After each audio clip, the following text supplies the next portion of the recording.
Now, understanding the chemical properties of acids and bases. So, properties of acid and bases. Electrolyte क्या होता है? ठीक है, those chemical substance which dissociates, those chemical substance which dissociates in water, यानी पानी में टूट जाएं। और किस में टूट जाएं?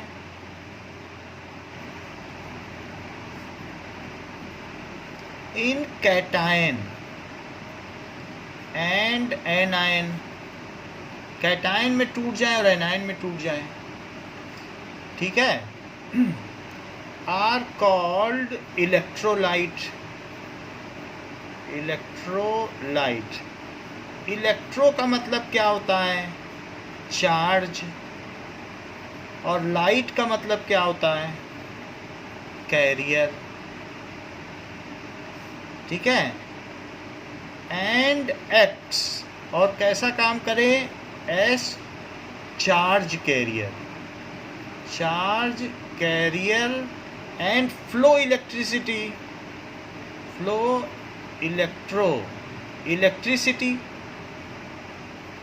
Through solution. अभी पूरा ही बताएंगे, अभी तो मैं लिख रहा हूँ थ्रू सोल्यूशन। जैसे मेरा कहने का मतलब है, मान लीजिए कि मैंने ये देखो, अगर मैंने यहाँ पर एक ऐसे प्लेट लगा दी और यहाँ एक प्लेट लगा दी, और प्लेट लगाने के बाद इसको मैंने यहाँ पर प्लस लगा दिया और ये माइनस लगा दिया, तो क्या यहाँ प्लस प्लस हो जाएगा और क्या यहाँ माइनस माइनस हो जाएगा? Yes sir. अच्छा, इसमें हमने HCl डाल दिया, तो अब ये बताओ H प्लस किधर चलेगा और Cl किधर चलेगा? सर H प्लस उधर प्लस में जाएगा और Cl माइनस उधर राइट में। क्यों? अच्छा ठीक है, Cl माइनस को राइट में भेज रहे हो। क्यों भेज रहे हो राइट में? राइट में तो निगेटिव है, राइट में क्यों? Cl माइनस लेफ्ट में जाएगा और H प्लस राइट। अपोजिट की तरफ जाते हैं ना। और H प्लस, हाँ बोलो सर। क्वालिटी बहुत ज़्यादा है, बहुत ज़्यादा क्वालिटी वीडियो की। सही है सर। हाँ तो ये नया फ़ोन है ना, सर ठीक तो एकदम है ना, क्लियर है एकदम से। हाँ ठीक है। अच्छा, ये बात समझ में आ गई ना आपको कि H प्लस इधर जा रहा है और Cl माइनस किस में जा रहा है? इधर जा रहा है। सो अब जरा देखो, तो क्या हमारा सर्किट कंप्लीट हो गया? बाहर बाहर क्या हो रहा है? बाहर बाहर करंट किधर जा रही है? क्या पॉजिटिव से चल के निगेटिव चलती है? और करंट क्या इलेक्ट्रॉनों के अपोजिट चलती है? बोलो, हमने तो ये बात दिखाई है। तो ये बात बताओ, बाहर जो कंडक्शन है वो किसकी वजह से हो रहा है? क्या इलेक्ट्रॉनों की वजह से? और अंदर कंडक्शन किसकी वजह से हो रहा है? चार्ज की वजह से। इलेक्ट्रॉन इधर आया और फिर उसने क्या किया? बोला अब तो हम अंदर तो नहीं जा सकते। क्लोरीन से कहा तुम ही निगेटिव चार्ज हो, तुम ही आगे का काम कर दो। तो इस तरीके से ये इधर आ गया। इसी तरीके से यहाँ पर भी क्या हुआ कि इलेक्ट्रॉन का लूप किसने पूरा किया? इसने। और इलेक्ट्रॉन यहाँ आया तो क्या एक H प्लस इधर आ गया इलेक्ट्रॉन से रिएक्शन करने के लिए, क्या उसको न्यूट्रलाइज करने के लिए, और एक H प्लस इधर आ गया तो क्या एक Cl फ्री हो गया? भाई HCl में दो चीज़ें हैं। अगर मान लो यहाँ मैंने इलेक्ट्रॉन लगा दिया, तो इलेक्ट्रॉन यहाँ पे अगर आ गया है तो उसका स्वागत करने कौन आएगा? क्या H प्लस चला जाएगा? और इलेक्ट्रॉन से रिपल होके कौन जाएगा बताओ? क्या Cl? तो इस तरीके से कंडक्शन पूरा हो जाएगा कि नहीं? सर एक बार वापस बता दें। फिर से देखो, जैसे मान लीजिए कि एक हमारे पास ये सलूशन है और इस सलूशन में HCl है, बहुत सारे HCl हैं। जब तक पूरा लूप न हो तब तक ये नहीं मानना चाहिए कि सर्किट कंप्लीट हुआ है। तो मैंने एक प्लेट यहाँ लगाई और एक प्लेट यहाँ लगाई। अच्छा ये देखो, मैंने यहाँ पे क्या कर दिया, ये सब निगेटिव लगा दिया, और यहाँ पे क्या लगा दिया बताओ, पॉजिटिव। जैसे माइनस प्लस लगाया तो क्या ये टूट जाएगा, H प्लस इससे अलग हो जाएगा, कहेगा मुझे बॉन्ड तोड़ना है, मुझे अब एक इलेक्ट्रॉन चाहिए, क्योंकि क्लोरीन तो देने से रहा, उसने तो शेयरिंग में धोखा किया है, सब अपने पास इलेक्ट्रॉन बचा के रख लिए, तो बताओ ये बॉन्ड टूट जाएगा। जैसे ही सोल्यूशन में लगाया तो क्या सारे H प्लस इधर चले आएंगे, और प्लस की ओर कौन भागेगा, Cl, और क्या ये सर्किट कंप्लीट हो जाएगा। देखा जाए तो करंट कैसे चल रही है, करंट किधर से चलती बताओ, पॉजिटिव से निगेटिव चलती है, ये देखो चल रही पॉजिटिव से, करंट चल रही है, और क्या अंदर भी जो पॉजिटिव चार्ज है वो इधर ही चल रहे हैं, देख लो, आपको नहीं लगता तो H प्लस इधर ही तो चल रहा है। हाँ सर। अच्छा, इलेक्ट्रॉन कैसे चलते हैं, क्या उल्टे करंट के, भाई करंट तो ऐसे चली, लेकिन इलेक्ट्रॉन तो उल्टे चले, तो क्या अंदर जो निगेटिव चार्ज है वो इधर ही चल रहे हैं, बताओ। सब क्लोराइड आयन को देखो ना, जिधर इलेक्ट्रॉन जा रहा था क्या उधर ही क्लोराइड आयन जा रहे हैं, तो क्या वे जो करंट के कंडक्शन में सहयोग कर रहे हैं, जिधर करंट जा रही थी उधर ही H प्लस गए, जिधर इलेक्ट्रॉन जा रहा था क्या उधर ही Cl माइनस नहीं गए। यस। सो हम ये कह सकते हैं कि electrolytes are those chemical substance which dissociate in water and conduct electricity as they acts as charge carriers, क्योंकि वो चार्ज कैरियर की तरह एक्ट करते हैं, और कब कंडक्ट करते हैं इलेक्ट्रिसिटी, जब पोटेंशियल डिफरेंस अप्लाई किया जाता है। सो इलेक्ट्रोलाइट्स क्या होते हैं बताइए, are those chemical substance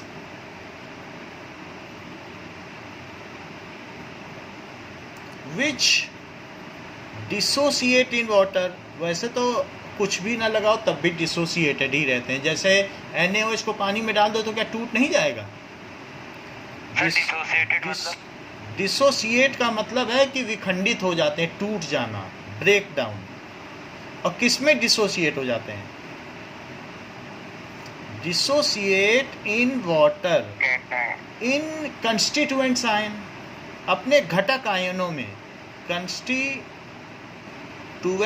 ions, वो उसके कंस्टिट्यूएंट आयन्स क्या हैं, क्या कैटायन एंड एनायन हैं, तो वो अपने कंस्टिट्यूएंट आयन में टूट जाते हैं। इसको हम पहले भी देख चुके हैं कि कैसे टूट जाते हैं, वाटर से हाइड्रेशन हो जाता है, टूट जाते हैं। एंड कंडक्ट इलेक्ट्रिसिटी, क्योंकि इलेक्ट्रोलाइट का मतलब क्या है, क्या चार्ज कैरियर, देख लो, इलेक्ट्रो का मतलब चार्ज, लाइट का मतलब कैरियर, तो वो चार्ज कैरियर की तरह कार्य करते हैं जब भी पोटेंशियल डिफरेंस होता है। And conduct electricity if potential difference is applied,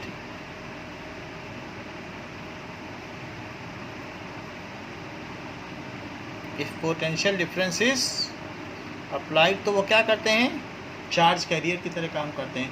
तो क्या अगर मैं HCl डाल दूं पानी में, तो क्या पानी में इलेक्ट्रिसिटी कंडक्ट होगी, और इसमें उंगली डालोगे तो करंट मार देगा, मार ही देगा, क्योंकि चार्जेस की वजह से है।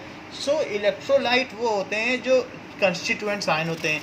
अगर मान लो पानी में मैं शुगर डाल दूं तो क्या कुछ होने वाला है, शुगर टूट जाएगी, लेकिन शुगर होती क्या ये बताओ, क्या शुगर मॉलिक्यूलर होती है, और वो कुछ भी चार्ज में काम करेगी कि वो हेल्पलेस है, वो कुछ नहीं कर सकती है,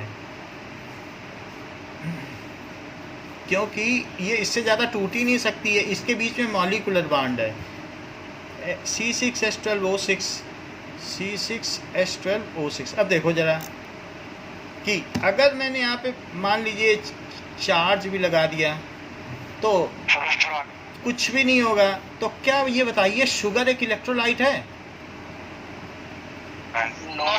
शुगर और ऐसे ही अल्कोहल भी इलेक्ट्रोलाइट नहीं है। यानी अगर मैं अल्कोहल डाल दूँ पानी में, C2H5OH विस्की, C2H5OH तो ये बुक का एक्सरसाइज का क्वेश्चन है कि अगर शुगर या ये डाल दिए जाएं तो ये कंडक्ट क्यों नहीं करते इलेक्ट्रिसिटी। तो ये इसलिए नहीं करते, ठीक है, क्योंकि ये कुछ भी नहीं होगी, no electricity is conducted, so no conduction of electricity. इसका नाम मैं बता देता हूँ, ये अल्कोहल है, पूरा नाम है इथाइल अल्कोहल। अच्छा, सो क्वेश्चन पूछा गया, ये बुक का ही क्वेश्चन करा रहा हूँ कि sugar and alcohol do not conduct electricity in water. क्यों सर? वाई? सो अब वही चीज़ तो बता रहे हैं कि sugar and alcohol remain in molecular form. किस फॉर्म में रहते हैं? Molecular. Molecular form in water. Water में वो इसी फॉर्म में रहते हैं। कोवेलेंट बॉन्ड नहीं तोड़ सकते, आयनिक बॉन्ड टूट जाएंगे। जैसे अगर आप सोचोगे कि आयोडीन I2 है, कोवेलेंट बॉन्ड है, पानी में टूटेगा। कोवेलेंट बॉन्ड बहुत मजबूत होते हैं। डायमंड के बीच में सब कोवेलेंट बॉन्ड है जो शेयरिंग से बनते हैं, और जो इलेक्ट्रॉनों के लेने या देने से बनते हों वो टूट सकते हैं। आयनिक बॉन्ड, आयनिक बॉन्ड समझते हो? सोडियम ने एक दे दिया, अब क्लोरीन ने एक ले लिया, इस बॉन्ड को क्या कहते हो? क्या आयनिक बॉन्ड? Ionic bond. और जैसे H2 के बीच बना, H ने अपना एक इलेक्ट्रॉन इसने शेयरिंग की, तो ये शेयरिंग वाले नहीं टूटते हैं। जैसे टग ऑफ वार नहीं होता है, रस्सी दोनों तरफ से खींची जा रही हो तो ना इधर वाला रस्सी छोड़ेगा ना उधर वाला रस्सी छोड़ेगा, ये वैसी बात है। सो इसलिए शुगर एंड अल्कोहल में सब कोवेलेंट बॉन्ड है। सो वो किस फॉर्म में बने रहते हैं, ये बहुत बड़ी बात है। बताओ, मॉलिक्यूलर फॉर्म में बने रहते हैं इन water, and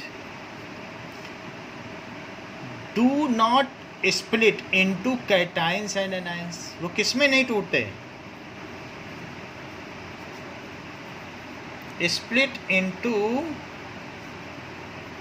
cations and anions as they contains no charge carriers। तो क्या उनमें कुछ चार्ज कैरियर है? नहीं सर। No charge carrier. तो जब उनमें कोई चार्ज कैरियर नहीं होगा तो क्या वो इनकम्प्लीट सर्किट नहीं होगा? मान लो मैं यहाँ पे एक बल्ब लगा दूँ और बड़ी आशा के साथ बल्ब लगा दूँ कि देखना मेरा बल्ब जलेगा, और मैंने तो यहाँ पर बिल्कुल एक सलूशन ले लिया है, तो क्या आपका बल्ब जल जाएगा? क्या सर्किट पूरा है कि बंद रहेगा? कुछ नहीं होगा, बल्ब जलेगा। जब अंदर ही सर्किट नहीं पूरा हो रहा है, लूप ही पूरा नहीं है, ये इनकम्प्लीट सर्किट है, ये ब्रेक डाउन सर्किट है। और जबकि पिछले वाले केस में किया होता तो क्या अब तक जल गया होता? हाँ सर। भाई इसमें एक बल्ब लगा दिया मैंने, तो क्या ये बल्ब ग्लो कर जाएगा? ये जल जाएगा, क्योंकि इसका सर्किट कंप्लीट है। इसका भी जब सर्किट कंप्लीट है ये भी जल जाएगा, लेकिन वहाँ नहीं जलेगा क्योंकि उसके पास कंस्टिट्यूएंट आयन ही नहीं है, वो रिस्पॉन्ड ही नहीं कर रहा है कि सर्किट पूरा करे। जब तक करंट आएगी जाएगी नहीं लगातार, तब तक कुछ होगा ही नहीं। उसमें चार्जेस अपने एजेस पर हैं, लेकिन आना जाना नहीं हो पा रहा है। उधर से इधर लाने वाला कोई नहीं, इधर से उधर ले जाने वाला नहीं। ये लोग चुपचाप बैठे हुए देख रहे हैं बस, तो कुछ भी नहीं होगा। तो as they contain no charge carriers, so they do not conduct electricity.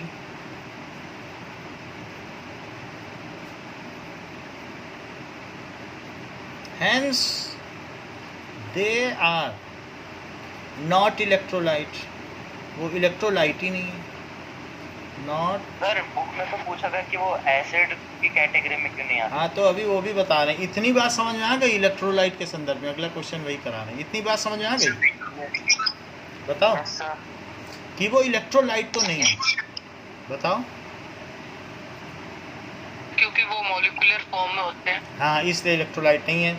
अच्छा, अब देखो कि ये क्वेश्चन पूछा गया है कि distilled water does not conduct electricity, how ever rain water conduct electricity. एक क्वेश्चन और बुक का पूछा गया है कि जो डिस्टिल्ड वाटर समझते हो, डिस्टिलेशन प्रोसेस पढ़ा है 9th में।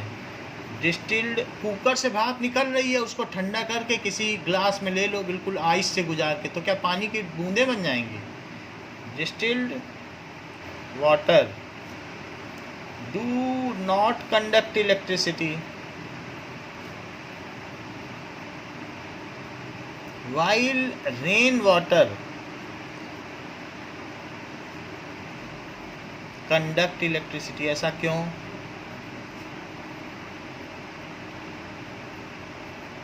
ये why distilled water क्या है?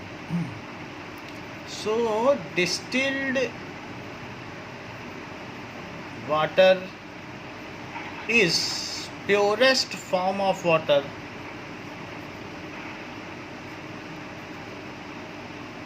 which is obtained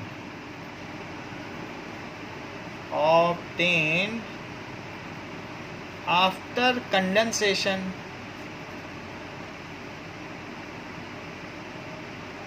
of water vapor। Water vapour को कूल करके बनाया जाता है, तो इससे तो बिल्कुल डिस्टिल्ड वाटर मिलेगा।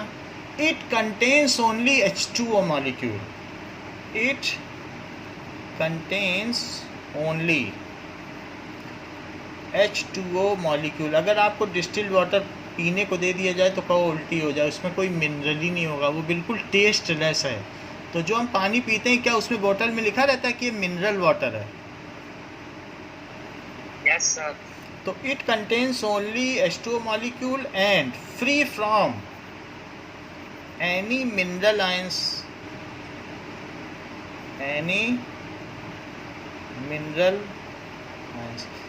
अब इसमें चूंकि कोई इलेक्ट्रोलाइट नहीं है, as it contains no electrolyte, so it does not conduct electricity. सब मॉलिक्यूल हैं, तो बताओ सिर्फ H2O होगा तो क्या वो इलेक्ट्रिसिटी कंडक्ट करेगा?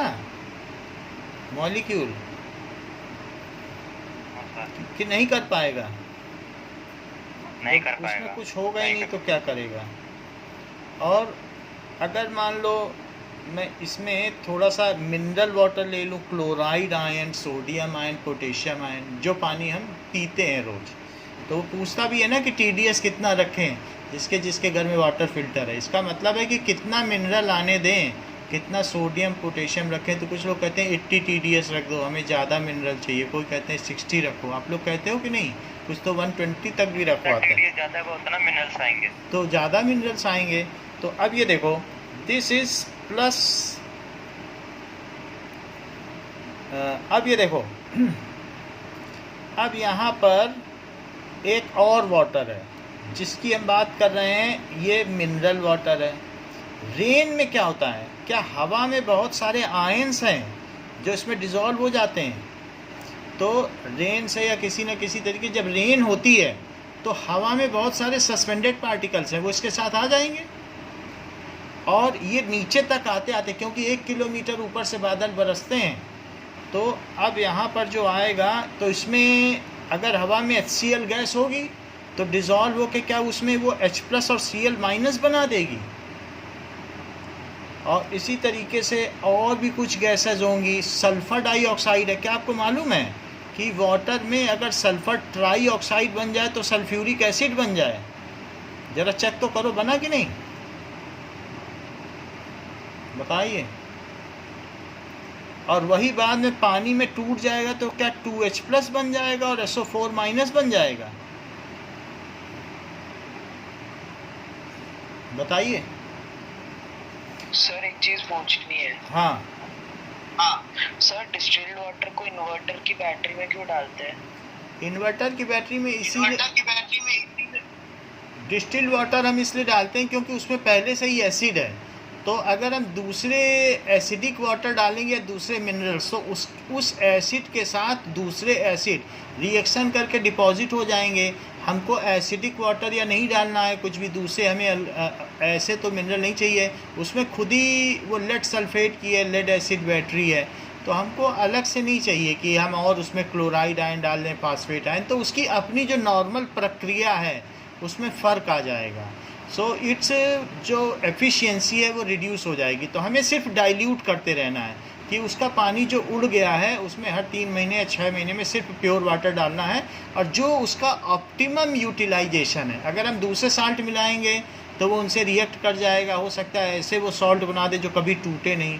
तो एक उसका साइकिल है, बार बार टूटना, मॉलिक्यूलर फॉर्म में बार बार जुड़ना, ऐसे होता है। तो हम उसमें हिंड्रेंस नहीं डालना चाहते, इसलिए सिर्फ हम पानी मिलाते हैं। बात समझ में आ गई? Okay sir. अच्छा ये बताओ कि मान लो ये रेनी वाटर है और रेनी वाटर हमने ले लिया, तो रेनी वाटर में क्या रेन से HCl मिल गया इसको? तो अब रेनी वाटर में क्या हुआ, अगर मैंने यहाँ प्लस लगाया तो इधर की ओर कौन चलेगा और इधर कौन चलेगा? इधर ये चलेगा निगेटिव और इधर, तो ये कंडक्ट कर देंगे कि नहीं? So rainy water contains mineral ions. Rainy water में क्या क्या होता है? Mineral ions, and they are charge carriers और electrolyte. So rain water, rainy water में इलेक्ट्रिसिटी पास होती है ना? हाँ, उसमें तो करंट भी मार दे तो उसमें कितने पोल्स में से स्पार्क होने लगता है, सब कुछ होने लगता है, बारिश होती है तभी तो लाइट चली जाती है। रेनी वाटर कंटेन्स, कि जिससे कि इलेक्ट्रिसिटी बोर्ड का नुकसान ना हो। Rain water contains mineral ions, mineral ions होते हैं, as they contains charge carriers. क्या चार्ज कैरियर्स को इलेक्ट्रोलाइट कह रहे हो?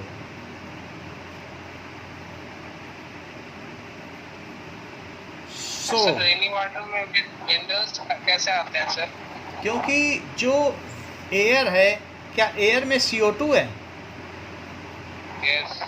अच्छा, CO2 से रिएक्ट करके ये कार्बोनिक एसिड बना देगा क्या? हाँ सर। और कार्बोनिक एसिड में और पानी मिलेगा तो क्या ये 2H+ और CO3 2- में बदल जाएगा? क्या एयर में सल्फर ट्राईऑक्साइड गैस है तो क्या ये H2SO4 बना देगा? बोलो। जो और वाटर की उपस्थिति में 2H+ और सल्फेट आयन बना देगा। क्या रेनी वाटर में NO2 होता है तो ये 2HNO3 बना देगा, नाइट्रिक एसिड। जो और वाटर की उपस्थिति में हाइड्रोजन आयन और नाइट्रेट आयन बना देगा। तो बोलो आयन बन जाते हैं कि नहीं? यस। तो इस तरीके से मेरा कहने का मतलब है, it contains charge carriers, so they form electrolytic solution. देखो ये नया वर्ड आ गया, इलेक्ट्रोलाइट को जब डाल दो तो क्या जो सोल्यूशन तैयार होता है वो इलेक्ट्रोलिटिक सोल्यूशन होता है। जैसे HCl को पानी में डाल दे तो कैसा सोल्यूशन बना, बताओ? Electrolytic solution, and it conduct electricity when potential difference is applied.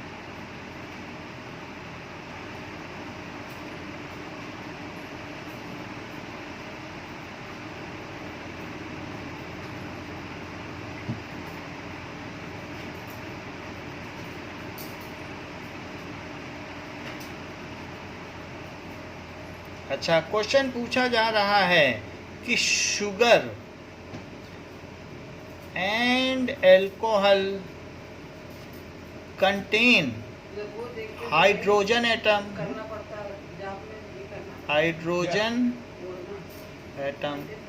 Sugar and alcohol contain hydrogen atom, but they do not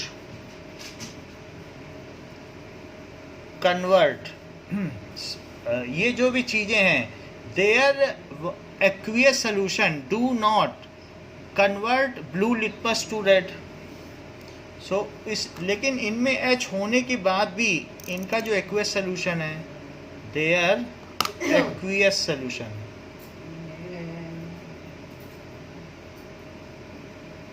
Do not convert blue litmus to red.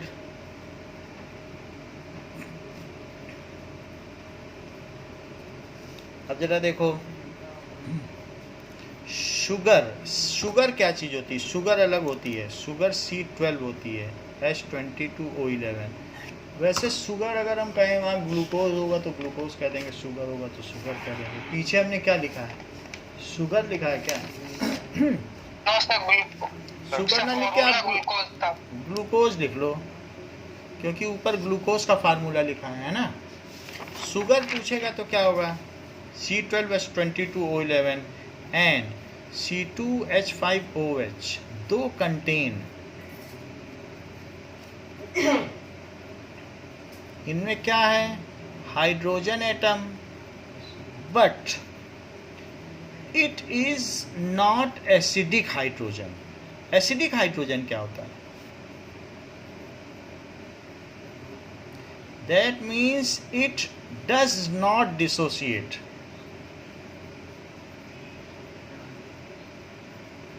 as H plus ion in water।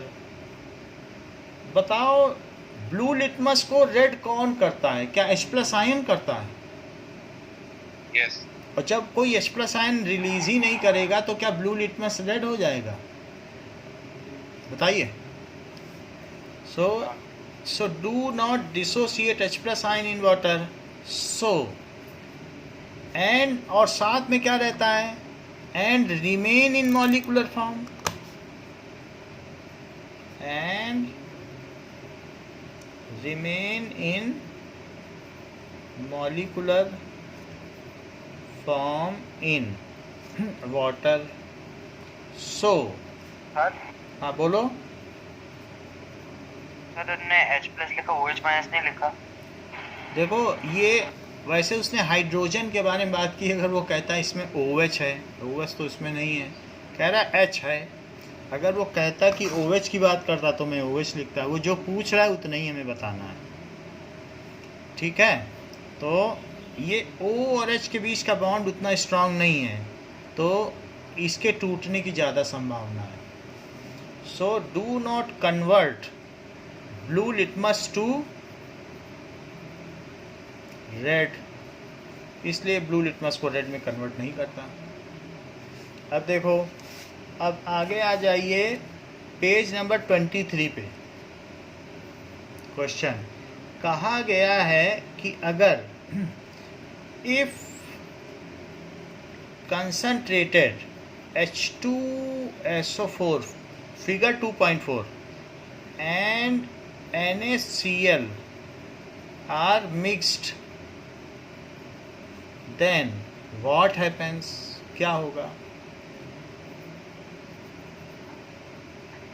ठीक है, if we bring dry litmus paper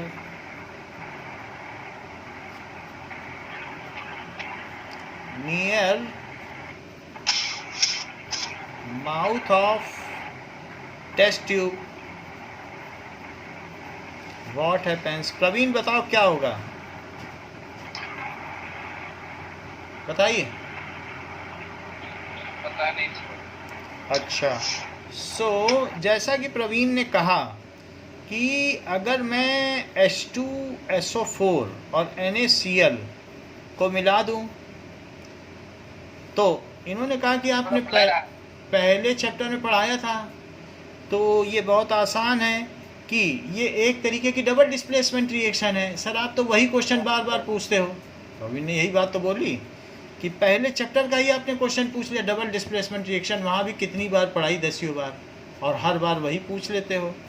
तो प्रवीण ने क्या बात कही कि इससे तो सीधा Na2SO4 बन जाएगा, केमिकल रिएक्शन का है, और साथ में क्या बन जाएगा? क्या 2HCl बन जाएगा? रिएक्शन में इन्होंने कह दिया कि कुछ नई चीज़ पूछिए। अब आप नमक के टुकड़े हैं और उसमें क्या मिला रहे हैं, या फिर इन्होंने बुक देख ली होगी। भाई बुक तो सबके पास है और हमने पेज नंबर भी लीक कर दिया। तो इन्होंने बताया कि अगर ये इसमें अगर थोड़ा थोड़ा मैं क्या डालूं नमक में, क्या H2SO4 डाल दिया और H2SO4 नमक में डाला तो क्या हुआ, क्या HCl बनेगा? ये तो एक सॉल्यूशन है, तो ये लिक्विड फॉर्म में रहेगा, लेकिन गैस क्या है, क्या HCl निकलने लगेगी इसमें से? बोलो कौन सी गैस निकलेगी? और इस HCl गैस के पास अगर मैं ब्लू लिटमस पेपर ले आऊं तो क्या होने वाला है? कुछ नहीं होगा। क्यों? कुछ क्यों नहीं होगा? रेड बोलो। रेड कर देगा। ये बिल्कुल सही बता रहे हैं। When dry blue litmus paper dry is brought near mouth of या brim of test tube, nothing happens.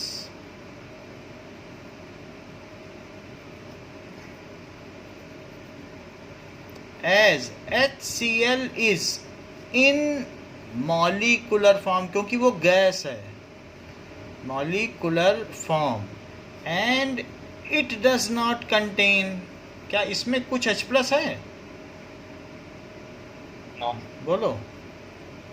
contains H plus ions, तो इसलिए कुछ भी नहीं होगा। अब वो आगे पूछ रहा है कि अगर मैं मॉइस्ट लिटमस पेपर लेके आऊं तब क्या होगा? If moist blue litmus paper is brought near mouth of test tube, then HCl जो कि coming out है will come in contact of water, वो किसके संपर्क में आ जाएगा? will come in contact of water. Water कहाँ प्रेजेंट है? On litmus paper. Litmus paper गीला ले लिया है ना, एंड डिसोसिएट हो जाएगा। किसमें डिसोसिएट हो जाएगा? इन H plus and Cl minus ions. H plus ion will change the color of blue litmus। बोलो। लिटमस पेपर दिखा रहा हूँ। Blue litmus paper two red, तो ये ब्लू लिटमस को रेड कर देगा। मैं लिटमस पेपर का आपको दिखा दूँ। सर। हाँ बोलो। सर मेरे सर ये क्वेश्चन और आंसर दोनों ही समझ नहीं आए। क्या? सर जो अभी क्वेश्चन आंसर कराया सर, ये वाला समझ नहीं आया। समझ लो, इसको मैं समझा ही देता हूँ। मैं इसको वीडियो के माध्यम से समझाता हूँ। अब देखो, now reaction of sodium sulfate, reaction of sulfuric acid and sodium chloride and litmus paper. Now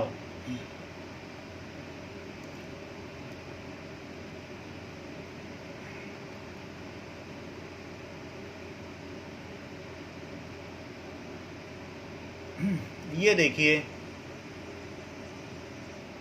कि होता क्या है। पहले नमक लिया,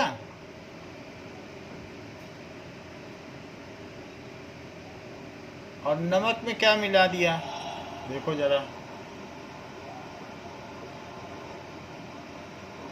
तो नमक में अगर H2SO4 मिलाओगे तो क्या रिएक्शन होगी बताइए? फिर से दिखाए वापस? बबल्स टाइप दिखा? HCl प्लस HCl गैस निकलेगी कि नहीं?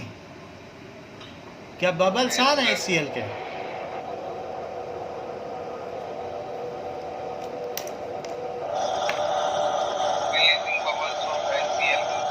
ये बबल्स आ रहे हैं। ये एक्सोथर्मिक रिएक्शन है। सो मुझे नहीं लगता है कि आगे दिखाएंगे, तो मुझे दूसरे पे चलना पड़ेगा। अब इसके ऊपर हम क्या करेंगे कि इसके ऊपर हम लिटमस पेपर लगाएंगे तो देखेंगे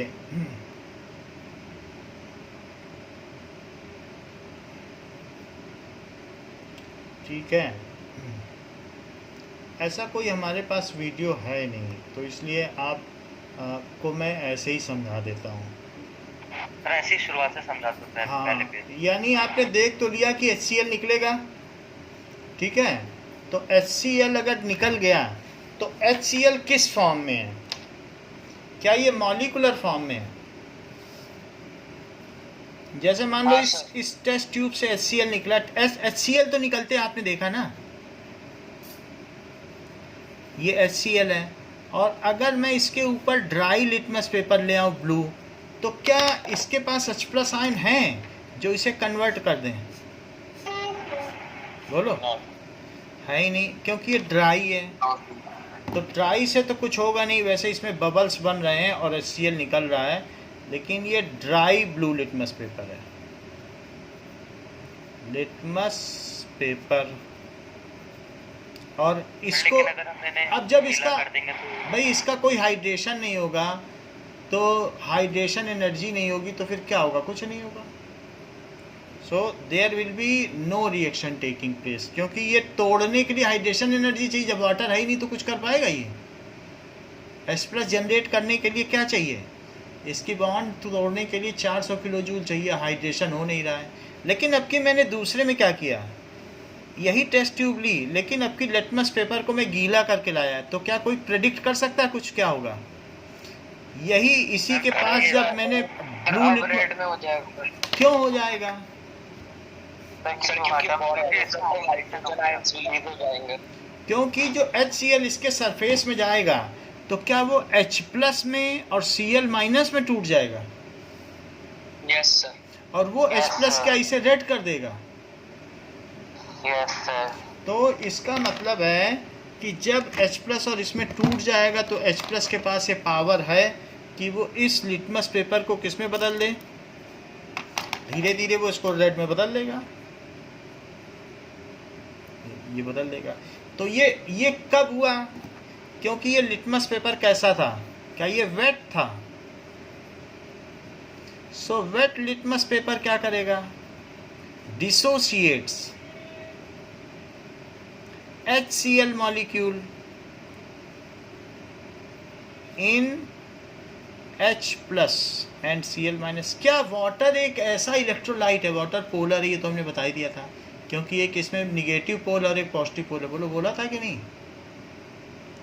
तो वाटर का क्या काम है? क्या वाटर में कोई भी सॉल्ट डाल दो, NaCl कुछ भी, और चम्मच न चलाओ, क्या तब भी टूट जाएगा?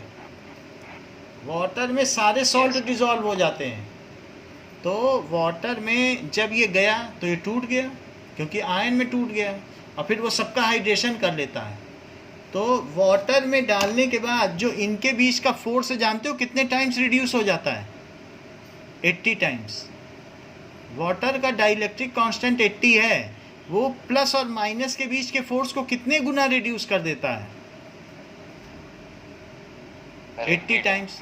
खड़ा नमक भी पानी में डाल दो, चम्मच न चलाओ, देखो कैसे घुल जाता है, क्योंकि उनके बीच का जो फोर्स ऑफ अट्रैक्शन है प्लस और माइनस का, वही रिड्यूस कर दिया उसने।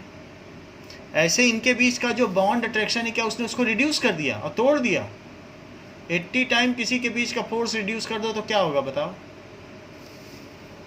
ये चीज़ है। तो क्या आपको ये बात समझ में आ गई कि अगर वेट लिटमस पेपर डालो तो क्या होता है, जो मॉलिक्यूलर HCl है वो टूट जाते हैं, और टूट जाने के बाद वो क्या जनरेट करेंगे बताइए?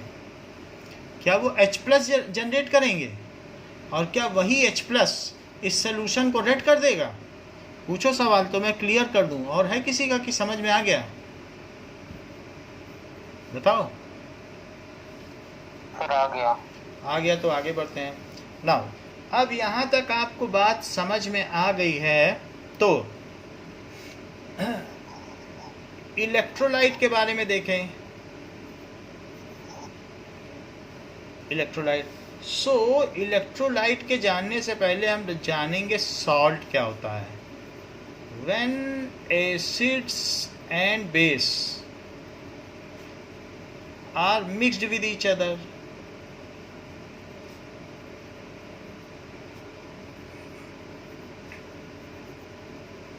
they form salts and release water। यानी अगर एसिड है, एक सॉल्यूशन में क्या क्या है? क्या H+ और Cl- है, और दूसरे सॉल्यूशन में क्या है? क्या OH आयन है और Na+ है? बोलो। तो अगर मैं HCl और NaOH को मिला दूं तो क्या होगा? H2O + NaCl। तो जो H2O बन जाएगा, और साथ में H और OH यहाँ से भी बन जाएगा, और H2O बन जाएगा, यानी H और OH मिल जाएंगे। और क्या बन जाएगा? NaCl भी बन जाएगा। तो NaCl सॉल्ट है, और H2O क्या है? वाटर। ये एसिड है, और ये क्या है? बेस। तो यहाँ पर जो चीज़ बनी है NaCl में, तो मेटल आयन हमेशा किस में से आता है बताओ? Metal ion from base. Base से मेटल बनते हैं, और नॉन मेटल से क्या बनते हैं? एसिड। From acid. तो ये जो सॉल्ट होता है वो क्या होता है? Salt is a crystalline substance. ये क्या होता है? क्रिस्टलाइन होता है salt, having a perfect lattice. इसका बिल्कुल परफेक्ट अरेंजमेंट होगा। तो जैसे आपने कॉपर सल्फेट का सॉल्ट देखा है, क्रिस्टल देखा है कॉपर सल्फेट का। यहाँ पर जो सॉल्ट होते हैं, सॉल्ट आर क्रिस्टलाइन सब्सटेंस। खड़ा नमक देखा है? अच्छा, salts are crystalline substance whose constituents are, जिसके कंस्टिट्यूएंट्स क्या हैं? कैटायन। और कैटायन किसका है? क्या मेटल का है? एंड एनाइन वो किसका है? नॉन मेटल का। सीधी सी बात, अगर कोई पूछे कि what is salt when acids and base react, then they form salt. Salt क्या है? When acid and base reacts, then they neutralise each other. तो क्या इसके H+ का जो खतरनाकपन है और जिसके OH का खतरनाकपन है, क्या वो खत्म हो जाएगा? क्योंकि ये दोनों जुड़ के वाटर बना देंगे। अब वाटर तो जितना भी पियो, 1 ग्लास 2 ग्लास, बोलो। देन वो आपस में क्या करते हैं? एक दूसरे को neutralise each other and form salt and water. Neutral कर दिया। सच रिएक्शन इज कॉल्ड, इस रिएक्शन को क्या कहेंगे? Neutralisation reaction. Neutralisation reaction.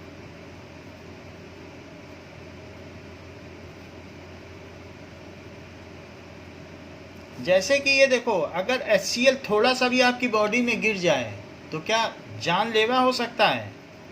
और NaOH भी स्ट्रॉन्ग अल्कली है, ये भी जानलेवा हो सकता है। लेकिन दोनों को मिला दिया तो क्या NaCl बन गया और साथ में H2O बन गया। और NaCl यानी कॉमन साल्ट, क्या हम ये मज़े से खूब सब्जी में 1 चम्मच 2 चम्मच डाल के खाते हैं और कोई खतरा भी नहीं होता। और इसकी एक ड्रॉप गिर जाए तो जान निकल जाए। सो कॉमन सॉल्ट है। क्या चीज़ें न्यूट्रलाइज हो गई हैं, क्या इसका H+ ख़त्म हो गया और इसका OH और वो वाटर बन गए हैं। तो इस तरीके से हम ये देख सकते हैं कि सॉल्ट क्या होता है। When acid and base reacts with each other then they form salts. इतनी बात समझ में आई। अब जरा देखो, when acids and base reacts with each other, तो some examples of salt.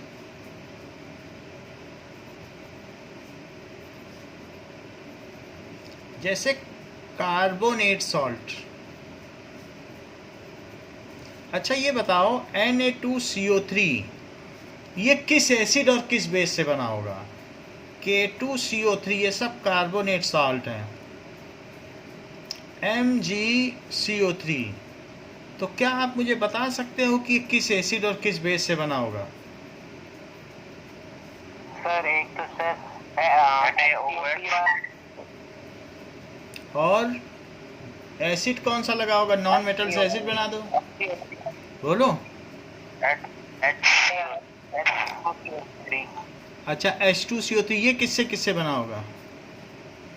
Sir ये KOH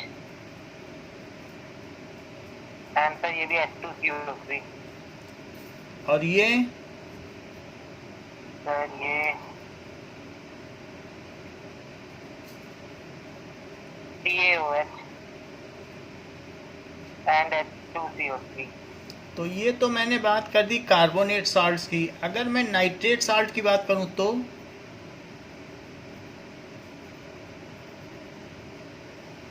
यानी एक बेस होगा एक एसिड होगा। जैसे मैं सोडियम नाइट्रेट की बात करूं तो प्रांजल मुझे बताओ इसमें कौन सा एसिड है और कौन सा बेस है।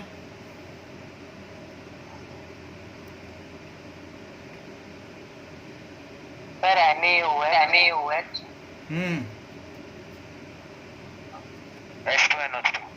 H2NO3 कुछ नहीं होता है। आप वैलेंसी ध्यान में रखिए। H की भी H भी मोनोवैलेंट है, NO3 भी मोनोवैलेंट है। HNO3 होगा सर। अच्छा KNO3 किससे बना है, पोटेशियम नाइट्रेट। HNO3। और ये बताओ magnesium nitrate. Sir MgOH2 sir MgOH2 हाँ एंड HNO3। HNO3। तो ये नाइट्रेट साल्ट है। अच्छा सल्फेट साल्ट बताइए। तो सल्फेट साल्ट Na2SO4 और इसी तरीके। हाँ बोलो। सर पहला वाला सर NaOH और H2SO4 से बन जाएगा। अच्छा और Al2SO4 होल थ्राइस। अस्मित बताओ।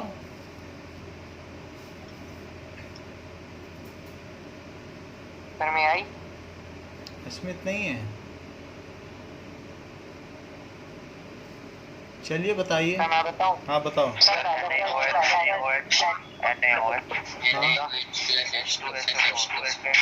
H2SO4। श्रेयान अगला बताइए, आगे के सब बताइए श्रेयान। सर ये क्या लिखा है सर आपने। Calcium sulphate. सर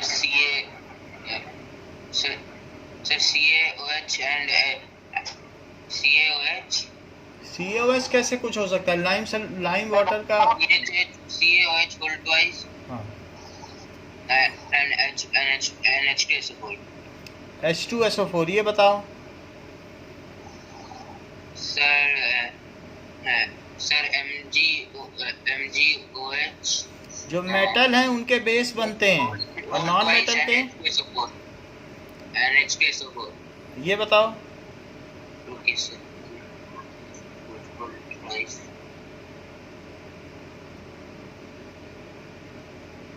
सर ये वाला समझ नहीं आया। क्यों? एल में 3 का लगा ना, 3 की वैलेंसी दिख तो रही है, इसकी वैलेंसी उधर होती है।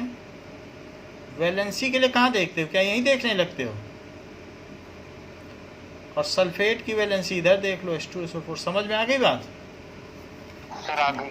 अगर आ गई है तो अब यस, मुझे 4 क्लोराइड साल्ट के नाम बताओ।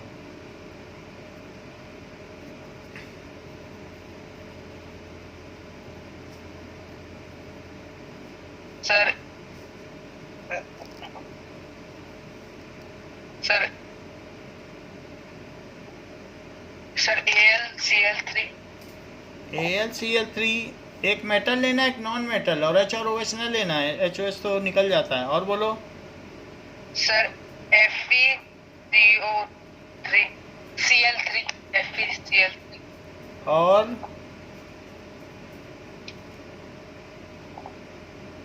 Sir ZnCl2। और सर एक NaCl भी तो हो जाएगा। चलो NaCl, सर ये NaCl हो गया। हिमांशु, इसका बताओ कि क्या क्या कंस्टिट्यूएंट्स एसिड और बेस हैं। मेटल के बेसेस बनाना और नॉन मेटल के एसिड, बोलो।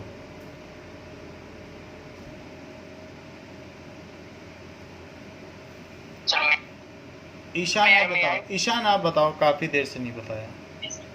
Sir aluminium hydroxide. फार्मूला बताओ। क्या सर? इसका फार्मूला, अरे क्या केमिकल फार्मूला तो बताओगे, और बताओ। सुनने तो दो। Sir HCl। नेक्स्ट। सर ये ferrous hydroxide, ferric hydroxide. Ferric hydroxide. और सर HCl। और सर ये जिंक हाइड्रोक्साइड। और सर HCl। नेक्स्ट। और सर ये सोडियम हाइड्रोक्साइड और HCl सर। And HCl। तो ये बात हमने देख ली कि सॉल्ट्स कैसे बनते हैं। एक मिनट,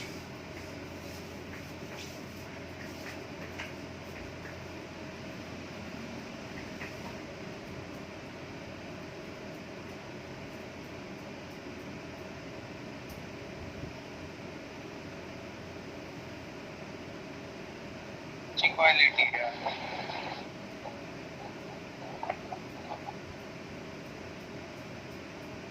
सर इन्होंने कैसे बताया क्लोराइड सॉल्ट ये है? जहाँ पे भी क्लोराइड हो HCl बोल देना, जहाँ पे सल्फेट हो वहाँ पे SO4 बोल देना। ऑल्टो समझ में नहीं आया मेरे यार। अरे जितनी उसकी वैलेंसी होती है उतना तूने पढ़ा होगा ना, वो क्रॉस वाला। CO3 होता है तो उसका 2 उस पे 2 का साइन रहता है, ये भी 2 का साइन रहता है, तो का मिला के CaCO3 बन जाता है। ये क्लोराइड सॉल्ट जिसने बताया था उसने कहाँ से बताए थे, याद थे क्या? अरे जहाँ पे भी क्लोराइड हो HCl डाल दे बस। बुक से भी देख लिया होगा भाई, करो सर क्या नहीं देखा भाई होगा, कहाँ बुक से कुछ नहीं पढ़ा होगा भाई। Now there are weak electrolytes and strong electrolytes. Weak electrolytes क्या होते हैं और स्ट्रॉन्ग इलेक्ट्रोलाइट्स क्या होते हैं? सर जो कम इलेक्ट्रिसिटी पास। हाँ, so weak electrolytes, those acids, bases or salts which weakly dissociate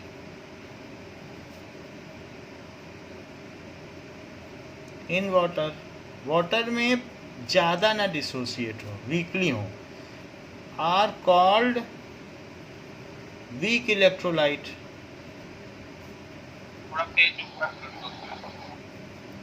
यानी वीक इलेक्ट्रोलाइट क्या है? वो लाख में एक टूटे। जैसे मैं आपसे कहूँ कि वीक इलेक्ट्रोलाइट कौन कौन से हैं, तो वो एसिड भी हो सकते हैं। वीक एसिड भी वीक इलेक्ट्रोलाइट ही तो हैं, क्योंकि वो तो टूटेंगे ही नहीं। तो वीक एसिड्स क्या हैं? क्या वे वीक इलेक्ट्रोलाइट हैं? ऐसे किसी एसिड का नाम बता सकते हो? वीक बेस और weak salt. Sir weak acid में कार्बोनिक एसिड आ जाएगी या एसिटिक एसिड? H2CO3 हो सर, जाएगा HCl? कार्बोनिक। हाँ, HCl तो स्ट्रॉन्ग है। सर तो स्ट्रॉन्ग में आएगा। स्ट्रॉन्ग है। HCl तो हटा ही दो, HF लिखना था। और H2CO3 और CH3COOH भी है क्या? बाकी सारे ऑर्गेनिक एसिड भी वीक हैं। वीक बेस क्या हुआ? Milk of magnesium. और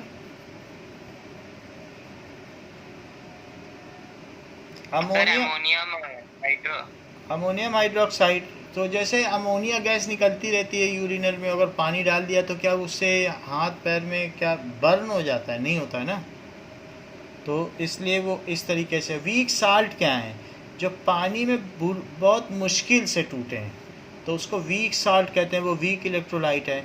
बहुत भारी भारी साल्ट का कोई ऐसे सॉल्ट्स मालूम है जो टूटते ही ना हो, जिनके प्रेसिपिटेट बनते हों? कोई ऐसा आपके ख्याल में है कि जैसे PbI2 का प्रेसिपिटेट बनता है? और कोई है क्या? BaSO4 का प्रेसिपिटेट बनता है? KCl का। तो इन सब का बन जाता है प्रेसिपिटेट। तो ये वीक सॉल्ट हो गए। तो ये तो बात हो गई वीक इलेक्ट्रोलाइट जो टूटते ना हो। अच्छा, कुछ ऐसे हैं जो पूरी तरीके से टूट जाए। तो स्ट्रॉन्ग इलेक्ट्रोलाइट क्या हुए?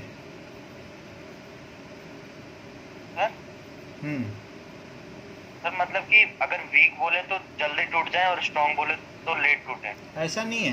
वीक में 1 लाख में एक टूटे। जल्दी या देर की कोई बात नहीं, काइनेमेटिक्स की चर्चा नहीं है।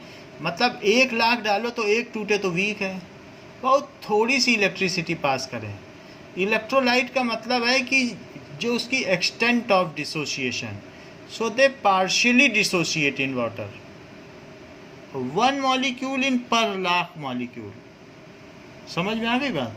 सब ना टूटे। और जो 100% टूट जाए कैटायन और एनायन में और इलेक्ट्रिसिटी को खूब तेज़ी से कंडक्ट करें, उन्हें क्या कहोगे? So those.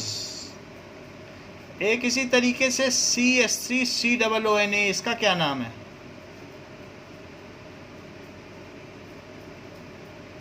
Sodium acetate. ठीक है, सोडियम ये और ये एसीटेट आयन है। CH3COO- को कल हमने बताया था कि नहीं, एसीटेट आयन होता है। और सोडियम होगा तो सोडियम एसीटेट है।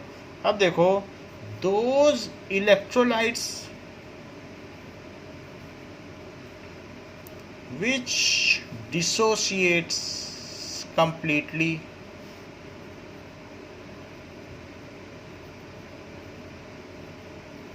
in water are called strong electrolytes.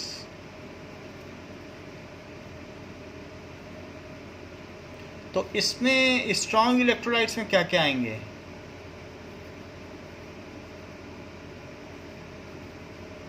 क्या स्ट्रॉन्ग एसिड आएंगे?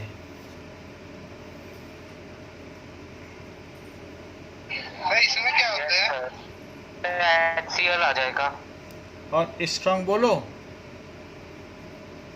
पूरा टूट जाए। और कुछ सॉल्ट आएंगे। सॉल्ट में वीक साल्ट और स्ट्रॉन्ग सॉल्ट ना लिख के सिर्फ सॉल्ट लिखो कि कौन से सॉल्ट वीक इलेक्ट्रोलाइट है। तो ये सॉल्ट हो गया। पूरा का मतलब जैसे HCl डाला 100 और 100 के 100 टूट गए। अब जैसे मान लो कि ऐसा कुछ हो कि HCl को तोड़ने के लिए, HCl को तोड़ने के लिए एनर्जी चाहिए। तोड़ने के लिए एनर्जी चाहिए 200 किलो जूल। और जब इनका हाइड्रेशन हो और उनसे 600 किलो जूल एनर्जी निकले, इसके चारों तरफ पानी ने घेर लिया है। ये H+ है, H+ में माइनस और प्लस जुड़ गए, माइनस पास आ गया, माइनस और प्लस, ये समझ में आया? और Cl के चारों तरफ कौन गिर गए? Cl- की तरफ क्या प्लस आ गए सारे? Plus minus. पानी में भी तो पोलैरिटी होती है कि नहीं? तो ये बताओ, अगर मान लो इनसे 600 किलो जूल एनर्जी रिलीज हुई, ये है लैटिस एनर्जी, तोड़ने के लिए जो एनर्जी चाहिए उसे क्या कहते हैं, या बॉन्ड एनर्जी, बॉन्ड तोड़ने के लिए। और ये कौन सी एनर्जी है, हाइड्रेशन एनर्जी। अगर हाइड्रेशन एनर्जी ज़्यादा हुई तो खटखट टूट जाएंगे। इतनी एनर्जी निकल रही, 600 निकलेगी तो क्या 3 पार्टिकल नहीं तोड़ देगी, बोलो। Yes sir.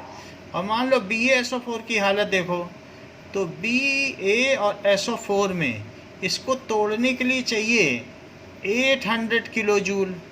अब पता चल रहा है जब इनके ये बन रहे हैं तो Ba और SO4 में, 400। तो अब वो काम बन ही नहीं पाएगा। और इतने बड़े बड़े मॉलिक्यूल हैं कि वाटर आना ही नहीं चाहता, कहता है इतने बड़े के पास चार्ज डेंसिटी क्या होगी और कहाँ जाना। छोटे छोटे होते हैं तो अट्रैक्शन ज़्यादा होता है। इससे निकली 300 किलो जूल एनर्जी, साइज पे भी डिपेंड करता है। तो बताओ, तोड़ने के लिए इतनी चाहिए, दे एनर्जी रहे हो, छोटे छोटे बच्चे से पत्थर तोड़वाओगे, टूटेगा? वो बेचारा थोड़ी सी एनर्जी लगा पा रहा है, और पत्थर तोड़ने के लिए 800 किलो जूल चाहिए, तो तोड़ पाएगा क्या पत्थर? तो क्या ये डिसोसिएट कर पाएंगे? तो क्राइटेरिया क्या है, when hydration and enthalpy is greater than the bond enthalpy then only it is a strong electrolyte. बोलो, बताइए, समझ में आई बात? रिलीज ज़्यादा हो, ज़रूरत कम की हो।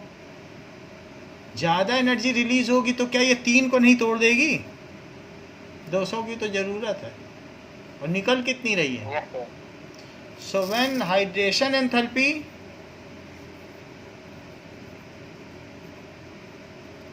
energy is greater than bond energy, bond तोड़ने के लिए जो एनर्जी चाहिए,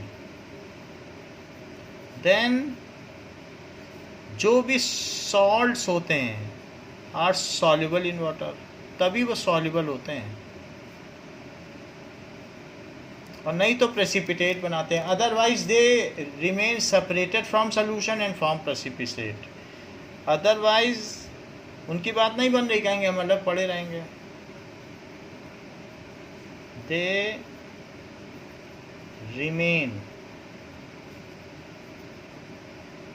separated from solution and form precipitate.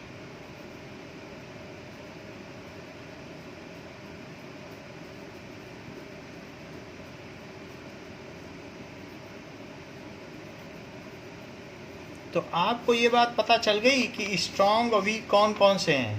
तो अगर समझ में आ गई होगी तो आप मुझे एग्जांपल बता दोगे। इलेक्ट्रोलाइट एसिड सर HCl हो जाएगा, और सर बेस KOH। एसिड और और sir strong acid sir H2SO4 भी हो जाएगा, HCl H2SO4 हो जाएगा, और HNO3 भी हो जाएगा। और बताओ, और सर HNO3 हो जाएगा एसिड में, KOH हो जाएगा, और CaOH होता है, और इसमें NaCl हो बेरियम जाएगा। हाइड्रोक्साइड भी हो सकता है बेस में, बेरियम हाइड्रोक्साइड। हाँ, हो सकता है। और देखो, BHCl होगा क्या? NaCl, KCl, KNO3 ये सभी आ जाएंगे, ठीक है। Sir magnesium sulphate, magnesium sulphate भी हो जाएगा, ये सब हमने लिखा सर दिया। BHCl होगा क्या? BaCl2 देखना पड़ेगा। ये भारी भारी जितने इनमें डाउट होता है, भारी वाले नहीं लिखना चाहते हैं, उसमें देख देख के करना पड़ेगा। हल्के वाले में क्या होता है कि इलेक्ट्रॉन अट्रैक्ट होते हैं। अब किसी इतने बड़े पर 2 चार्ज यहाँ हो और किसी छोटे पे 2 चार्ज हो, तो बताओ वाटर किस पे अट्रैक्ट होना ज़्यादा पसंद करेगा? छोटे पे। मैं कह दूं कि पूरे अफ्रीका में 100 किलो सोना गड़ा है, और फिर मैं कह दूं कि सिर्फ कांगो की इस जगह पे 100 किलो सोना गड़ा है, तो कहाँ जाना पसंद करोगे? पूरे अफ्रीका में ढूंढते फिरोगे क्या? कांगो। तो इसी तरीके से ये देखना पड़ेगा ना कि अगर चार्ज लोकलाइज्ड है तो मोर चार्ज डेंसिटी है, तो पानी के मॉलिक्यूल दौड़ पड़ेंगे, और इसमें कौन दौड़ेगा? बड़े बड़े ले रहे हो, BaSO4 ले रहे हो, तो कोई इसको पसंद करेगा, इंटरटेन भी करेगा कि किनारे पड़ा रहेगा? ये तो मार्जिनलाइज हो जाएगा। और वहीं अगर कैल्शियम है या सोडियम है तो सब दौड़ेंगे और कितनी एनर्जी रिलीज़ करेंगे। इसमें को 600 कर दें, उसमें 150 भी ना करें। समझ में आई बात? तो हम लोगों ने इलेक्ट्रोलाइट देख लिया है, स्ट्रॉन्ग इलेक्ट्रोलाइट देख लिया है, वीक इलेक्ट्रोलाइट के बारे में भी देख लिया है कि ये कैसे होते हैं। नाउ अब देखिए कि properties of chemical properties of acids. So acids की प्रॉपर्टीज़ देखो, पेज नंबर 90 निकालो। सो केमिकल प्रॉपर्टीज़ ऑफ एसिड।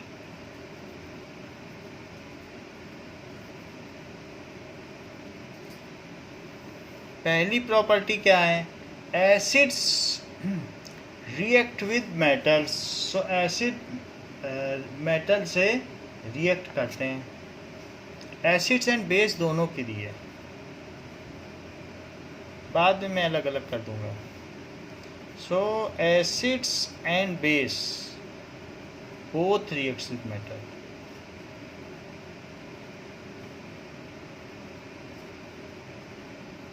जैसे मान लो जिंक है और उसमें H2SO4 डाल दो तो क्या होगा जिंक में? सर ZnSO4 बन जाएगा, तो हाइड्रोजन गैस रिलीज हो जाएगी। सही बता रहे हो, ZnSO4 बन जाएगा और H2 निकल जाएगा। तो इसमें अगर आपने क्या किया, एक टेस्ट ट्यूब में जिंक के ग्रेन्यूल्स लो, जस्ता ले लो। सो हाँ, सब ब्लर हो गया है। ओके,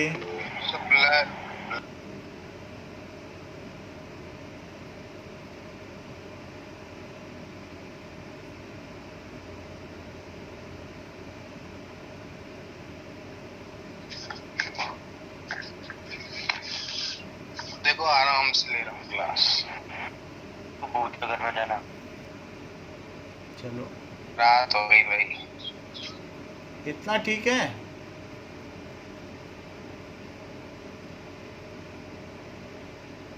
ये ठीक है। सही है सर। सो यहाँ देखिए, ये देखो। सो अगर मान लीजिए इसको आपने स्टैंड में लगा दिया, तो स्टैंड में लगा दिया और इसमें जिंक के ग्रेन्यूल ले लिए, जस्ता ले लिया, और क्या चीज़ डाल दी इसमें, Zn है और H2SO4 डाल दिया या HCl डाल दिया। बुक में H2SO4 डाला है तो H2SO4 डाल दिया और जिंक डाल दिया, तो जिंक के साथ H2SO4 का सलूशन होगा तो क्या होगा, रिएक्शन होगा। तो ठीक है, एल्यूमिनियम की तरह चमकता है, जैसे एल्यूमिनियम के फॉइल है वैसे ही जिंक चमकता है। तो इनमें एक रिएक्शन होगी और कौन सी गैस निकलेगी? Sir H2। क्या H2 हवा से हल्की होती है? Is it lighter than air? और अगर मैं इसको रिप्लेसमेंट मेथड में डालूं, एक ऐसे टम्बलर में डालूं जिसमें सोप सॉल्यूशन है, तो क्या इसके बबल बनने लगेंगे और ये बाहर निकलने लगेंगे? और उसमें एक बर्निंग मैच स्टिक ले आऊं तो क्या ये पॉप साउंड के साथ जलेगा? Yes sir. तो इसमें से H2 आई और ये कैसा सॉल्यूशन है? Sir basic soap solution. Soap में ही तो बबल बनते हैं। तो हमने इसमें क्या कर दिया कि एक स्टैंड ले लिया और उसमें जिंक डाल दिया और जिंक के ग्रेन्यूल्स के साथ ये कर दिया, तो ये बर्न्स विद, ये किससे जला? Pop sound. So it Burns with, अरे पॉप साउंड से क्यों जलेगा? मतलब पॉप। अभी हम देखते हैं कि एक तरीके की आवाज़ आती है तो जब हाइड्रोजन गैस जलती है। सो लेट अस सी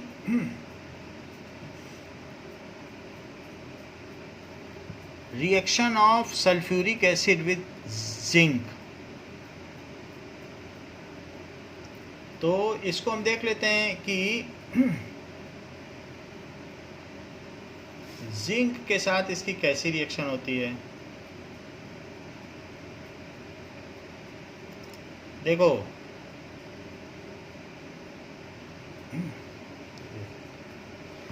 जिंक के साथ इसकी रिएक्शन,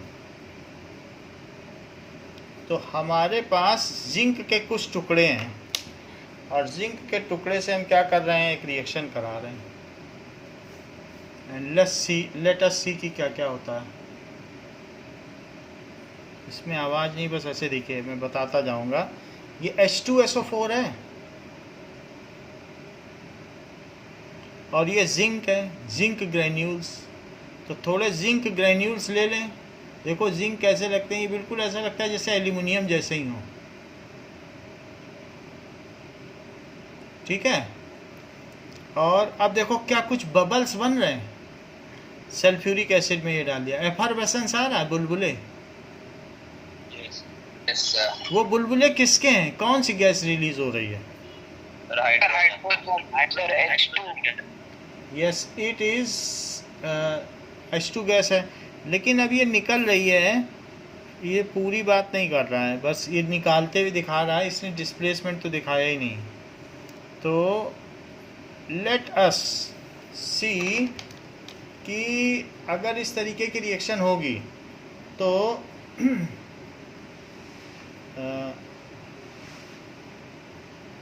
उसमें अगर हम हाइड्रोजन गैस ये देखेंगे टेस्ट में कि will it burn with pop sound, ये देखिए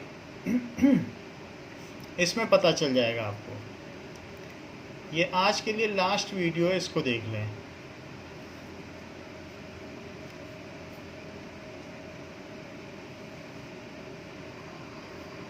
Hello scientific brilliant people, how are you today? So today I'm going to demonstrate another chemical reaction. This is the displacement reaction between zinc and hydrochloric acid. Actually this reaction can be carried out with dilute hydrochloric acid as well, but I'm going to use the concentrated hydrochloric acid to show more of its effect. Now as you can see that I have some zinc metal granules over here and it is silver in nature, very light. Actually it's a dense metal, but I have a very small lighter piece of zinc and in this watch glass, and these are the zinc pieces. And now I need not to show you this in the later part of the video. And what else things are required for this experiment are, you require a candle, matchstick box,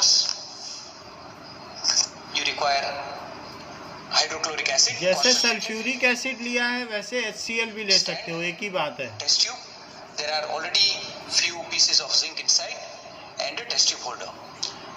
You also require a dropper in order to put this concentrated hydrochloric acid into the test tube. So let's begin the experiment, people. So now I have this test tube which already has few zinc granules, and I have rigidly fixed this test tube on the stand, and now I am going to add the concentrated hydrochloric acid, and you will see that the bubbles of hydrogen will immediately start to come out. And guys, we also know that hydrogen is bit difficult to hydrochloric acid and zinc granules in this test tube. Hydrogen gas is burning over there. अब देखो डाल दिया इसने, अच्छे। And this effervescences are of the hydrogen gas, and this hydrogen gas is continuously burning. As you can see that this candle is being burned again and again. No, it is not showing the pop sound. तो इसमें pop sound नहीं दिखाया गया है, but that pop sound we will see in the next class कि pop sound कैसे आता है। इतनी बात आपको समझ में आ गई। फर्स्ट प्रॉपर्टी कि जब एसिड रिएक्ट करता है किससे, एसिड रिएक्ट करता है ये मेटल जब रिएक्ट करता है एसिड से तो क्या देता है बताओ? Sir hydrogen gas. Hydrogen gas है और कुछ सॉल्ट भी बना रहा है क्या? Yes sir. क्योंकि मेटल और नॉन मेटल से मिलके ही तो सॉल्ट बनता है, और plus H2 gas. So when acid reacts with, यहाँ कहा जा सकता है कि व्हेन एसिड रिएक्ट्स विद, ये metal reacts with acid, it forms salt along with hydrogen gas. इतनी बात समझ में आ गई? ठीक है, तो इसके आगे कल हम लोग इसकी प्रॉपर्टीज और बेस की प्रॉपर्टी पढ़ेंगे। इतना ही रखिए। सर हाँ सर कल भी